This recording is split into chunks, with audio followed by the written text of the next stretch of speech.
یہ میلاد میں یہی ہوتا ہے نا. کیا ہوتا ہے میلاد النبی میں؟ سرکار کی ولادت ہوئی, سرکار کی جلوہ گری ہوئی, سرکار تشریف لائے تو رسول اللہ کے لب ہل رہے تھے, آپ فرما رہے تھے رب حبلی امتی.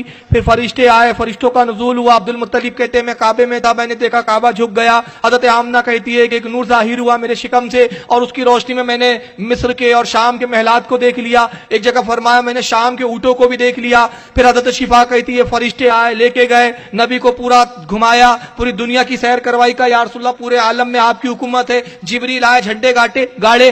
یہ سارے چیز میں ایسی کون سی بات ہے جو بیہودہ ہے؟ بتائیے, کوئی بیہودہ بات لگے آپ کو اس میں؟ یہ خوبی تھی کہ عیب تھا نبی کا؟ خوبیاں تھی نا. تو یہ میرے سمجھ میں نہیں آیا کہ اپنے نبی کی خوبی بیان کرنا کیسے بدعت ہو سکتا ہے. کیا بات ہے. تو معلوم ہو گیا کہ ان کو ذکر نبی سے چیڑے, اس لیے ذکر نبی ختم کرنا چاہتے ہیں. اس سلسلے کی کڑی یہ بھی ہے, یہ جو بریلوی اب ہم پیش کرتے ہیں, کہتے ہیں کہ وہ حضرت جبرائیل نے جو ہے کہتے ہیں کہ بی بی آمنہ رضی اللہ عنہ کہتی ہیں کہ نبی صلی اللہ علیہ وسلم جس دن پیدا ہوئے تو میں نے دیکھا کہ جبرائیل نے ایک جھنڈا مشرق میں, ایک جھنڈا مغرب میں اور ایک جھنڈا خانے کعبے کی چھت پر لگایا, یعنی 3 جھنڈے لگائے. یہ روایت پیش کرتے ہیں. حالانکہ عوام کو تو یہ بھی نہیں پتا کہ بھئی یہ دلیل ہے یا نہیں ہے, لیکن وہ لوگ جو بریلوی مذہب پر گامزن ہیں اور ان کی بدعات اور خرافات سے واقف ہیں, ان کی دلیلوں کو جانتے ہیں, تو وہ لوگ یہ دلیل دیتے ہیں. کہتے ہیں کہ بی بی آمنہ رضی اللہ عنہ نے دیکھا, بہت سی باتیں دیکھی اس میں. پھر کہتے ہیں کہ جبرائیل نے ایک جھنڈا مشرق میں, ایک جھنڈا مغرب میں اور تیسرا جھنڈا جو خانہ کعبے کی چھت پر گاڑا تھا. اس وجہ سے ہم جھنڈے لگاتے ہیں.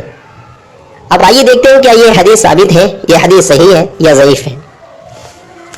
جب ہم نے اس کی تحقیق کرنی چاہیے تو یہ بات تو بہت سی کتابوں میں مل جائیے. شاہ عبد الحق محدث دہلوی, شاہ ولی اللہ محدث دہلوی, بہت سی سیوطی وغیرہ نے بہت سی اپنی کتابوں میں اس کو نقل کیا ہے, اس بات کو نقل کیا ہے, لیکن کسی نے بھی سند بیان نہیں کی ہے.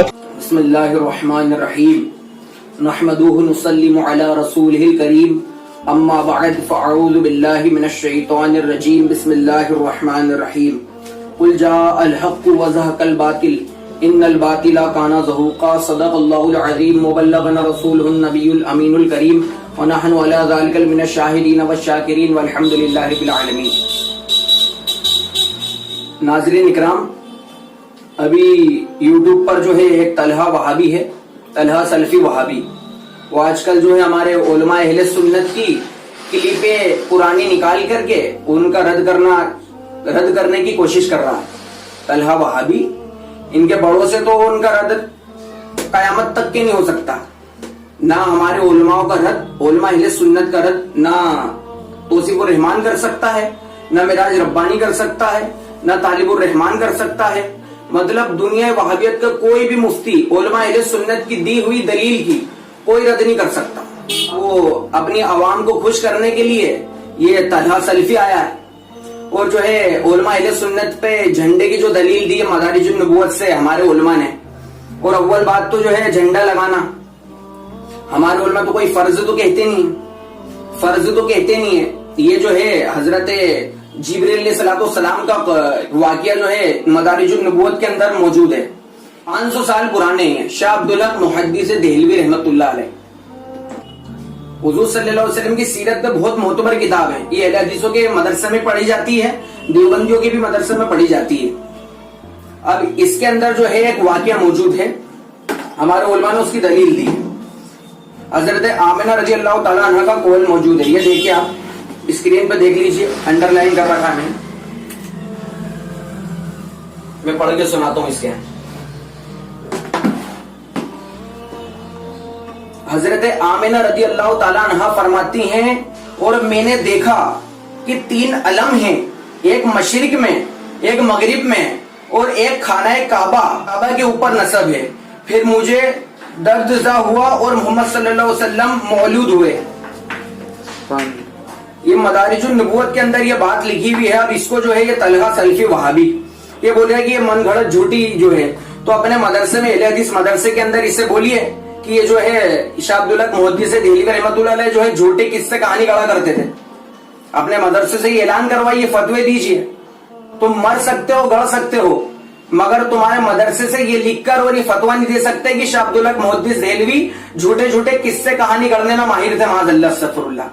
یہ سیرت نبوی کی معتبر کتاب ہے. اس کے اندر حضرت آمنہ رضی اللہ تعالیٰ کا قول موجود ہے کہ حضرت آمنہ رضی اللہ تعالیٰ عنہ فرماتی ہیں کہ حضور صلی اللہ علیہ وسلم کی جب ولادت ہوئی تو 3 جھنڈے گاڑے گئے, ایک مشرق میں, ایک مغرب میں اور ایک کعبے پر. تو یہ جھنڈے لگانے کی دلیل جب اس معتبر کتاب میں موجود ہے, اب اس کو تم من گھڑت بول رہا ہو, صحیح نہیں ہے, ضعیف نہیں ہے, یہ نہیں ہے, وہ نہیں ہے, تو پھر آپ ہمارے کو یہ جواب دو کہ تمہارے سعودی جن کی خیرات پر تم طلحہ سلفی جیسے لوگ پلتے ہیں, وہاں پر جو ہے لا الہ الا اللہ محمد رسول اللہ جیسا جو جھنڈا بدعت ایجاد کری ہے, یہ کس حدیث سے ثابت ہے؟ اور ہندوستان کے اندر تم بھی رہتے ہو, ہم بھی رہتے ہیں, تو تمہارے مدرسے کے اندر جو ہے ترنگا کا جو ہے 15 اگست اور 26 جنوری کو سارے جہاں سے اچھا ہندوستان ہمارا کھڑے ہو کے تم لوگ بھی پڑھتے ہو, تو یہ ترنگا جھنڈا تمہارے مدرسے میں بھی لگایا جاتا ہے, وہ تم بھی اس کو اٹھاتے ہو, تو یہ کس حدیث سے ثابت ہے؟ ترنگا کے جھنڈے پہ خاموش, اور جو ہے سعودی جھنڈے پر جہاں سے خیرات مل رہی ہے وہاں پر خاموش. اور جب میلاد النبی آئی اور جیسے بیچارے عاشق رسول نے جو ہے ہرے جھنڈے لگائے, جبکہ یہ مدارج النبوت سے ثابت ہے. اور حضرت ایک صحابی رسول جب حضور صلی اللہ علیہ وسلم مدینے میں تشریف آوری ہوئی حضور صلی اللہ علیہ وسلم کی, تو حضرت ایک صحابی رسول جنہوں نے اپنا امامہ کھول کر کے تلوار کے نیزے پر لگایا, تلوار کے نیزے پر لگا کر جھنڈا بنایا, تو جھنڈے لگانے کی تو وہ بھی دلیل ہے, مدارج النبوت کے اندر بھی ہے. جب جھنڈے لگانے کی معتبر کتب سے تمہارے کو دلیل دے دی جا چکی, اس کے باوجود بھی تمہیں ہضم نہیں ہو رہی, بیٹا تم لوگوں سے رد نہیں ہوگا. ہمارے علماء کے ہمارے دلائل کو رد نہ کرو, گھر میں بیٹھ جاؤ چپ چاپ. دلائل کا رد تمہارے سے نہیں ہو سکتا قیامت تک کے. سورج جو ہے مغرب سے طلوع ہو سکتا ہے, مگر ہمارے دلائل کا جواب کوئی بھی جماعت وہابی گمراہ دیوبندی ہمارے علماء اہل سنت کے دلائل کا جواب قیامت تک کے کوئی نہیں دے سکتا. تمہارے پاس کوئی جواب نہیں ہے, خاموش ہو جاؤ چپ چاپ تم, یا تو پھر اپنے مدرسے سے مدارج النبوت کے نام سے فتوا نکالو اور یہ کھلم کھلا بولو کہ شاہ عبداللہ مودودی سے دہلوی جھوٹی اور من گھڑت روایتیں کرنے میں ماہر تھے, معاذ اللہ استغفر اللہ. اللہ کی لعنت ہو تم پر, اور اللہ تعالیٰ ان کے وہابیت کے شر سے ہمارے ایمان کی حفاظت فرمائے, آمین بجاہ النبی امین صلی اللہ علیہ وسلم. بولتے ہیں حدیثیں پڑھتے نہیں ہیں, کتابیں پڑھتے نہیں ہیں, بس عوام کو گمراہ کرنے نکل گئے, معاذ اللہ استغفر اللہ. ان کو دیکھ کر کے وہ بخاری شریف کی حدیث یاد آتی ہے, حضرت ابو ہریرہ رضی اللہ تعالیٰ عنہ سے روایت ہے. حضرت ابو ہریرہ رضی اللہ تعالیٰ عنہ سے روایت ہے کہ حضور صلی اللہ تعالیٰ علیہ وسلم فرماتے ہیں کہ آخری زمانے میں کچھ لوگ ایسے آئیں گے جو حدیثیں سنائیں گے اور ایسی باتیں کریں گے کہ تمہارے باپ داداؤں نے نبی نے سنی ہوگی, اور جب تم انہیں پاؤ تو ان سے دور بھاگو, کہیں تمہیں گمراہ نہ کرتے, کہیں تمہیں فتنے میں نہ ڈال دے.